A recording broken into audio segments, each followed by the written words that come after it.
सुम्बुल के पापा ने मांगी टीना और उनकी मां से माफी। देखिए सुम्बुल के पापा क्या बोले। देखिए, उस बात को मैं बहुत क्लियरली बताना चाहता हूँ, शायद लोगों को नहीं मालूम होगा।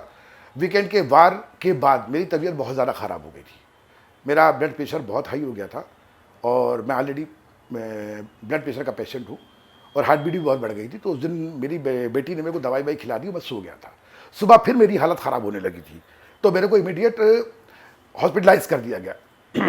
मैं आईसीयू में था और आईसीयू में था और मैं शायद मेरी ऐसी बेटी बता रही है, मुझे बिल्कुल भी पता नहीं है, क्योंकि दवाइयों की वजह से मैं बिल्कुल अनकॉन्शियस था। मुझे समझ में नहीं आ रहा था क्या हो रहा। तो वो बेटी बता रही थी कि आप बार बार सुम्बुल सुम्बुल बोल रहे थे। तो देन उसने मैनेजर से बात करी कि किसी भी तरह से सुम्बुल को बुला लो ताकि पापा उससे एक बार मिल लें, पापा ठीक हो जाएंगे। अब उनके बीच में क्या बात हुई मुझे कुछ भी नहीं पता। उसके बाद वो पूरे 24 घंटे होने के बाद मैं हॉस्पिटल में एडमिट रहा और लगभग नींद बेहोशी की हालत में था। आधा बोल रहा था, आधा नहीं बोल पा रहा था। उसके बाद अचानक सानिया ऐसा बता रही है मुझे, मेरी बेटी, कि उसने लाके मोबाइल दिया कि आप अप्पी से बात करो, और मैंने उससे बात करी। उसके बाद फिर मैं हॉस्पिटल में रहा, मुझे कुछ भी नहीं पता। देन जब मैंने थोड़ा जब नॉर्मल हुआ मैं, उसके बाद मैंने देखा कि प्रोमो में मेरी आवाज़ आ रही है।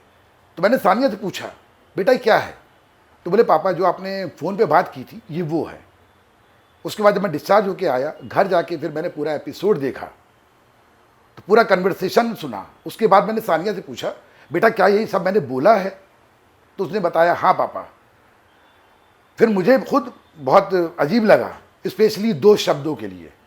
एक जो पर्टिकुलर शब्द पे बहुत हाय तौबा मची हुई है कि मुंह पे लात मार देना, और एक औकात। तो मैं एक बात तो कहूँगा कि बेटियां सबकी साझी होती हैं, और मैं किसी बेटी के लिए इस तरह के शब्द सामान्य अवस्था में या नॉर्मल अवस्था में तो नहीं बोल सकता। और यदि आपको विश्वास ना हो तो आपने ध्यान दिया होगा, इससे पहले भी मैं 2 बार बिग बॉस में आया हूँ और दोनों बार मेरी आवाज़ आप तक पहुँची है, पर इस बार मेरी आवाज़ के साथ सब टाइटल चल रहा था। क्यों? क्योंकि आवाज़ मेरी क्लियर नहीं आ रही थी। उन्होंने लिख लिख के बताया है कि मैं क्या बोल रहा हूँ। शायद आपको समझ में आ गया होगा कि मैं उस वक्त किस हालत में था। और इन 2 पर्टिकुलर शब्दों के लिए मैं नेशनल टीवी पे या आपके सामने मैं उन 2 शब्दों के लिए क्षमा मांगता हूँ, क्योंकि मैं हमेशा वुमेन एम्पावरमेंट की बात करता हूँ, लड़कियों की बात करता हूँ। मेरी कविताओं में भी सब्जेक्ट लड़कियाँ ही होती हैं, तो मैं किसी लड़की के बारे में जानबूझ के ऐसे शब्द तो नहीं बोल सकता।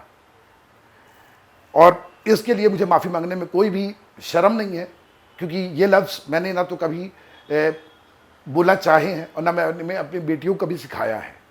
अनकॉन्शियसली हो सकता है मेरे मुंह से निकल गए हों, उसके लिए मैं क्षमा मांगता हूँ। लेकिन एक बात और कहना चाहूँ, सुम्बुल के पापा टीना की मम्मी से क्या बोले, देखिए आगे।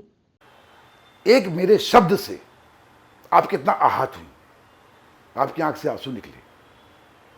तो आपने कभी सोचा कि डे 1 से लेकर आज तक मेरी बेटी के लिए टीना ने कौन कौन से शब्द इस्तेमाल नहीं किए? कभी लगा आपको कि एक बंदा जो सिंगल पेरेंट है, जो माँ भी है बाप भी है, उसके दिल पे क्या बीत रही होगी?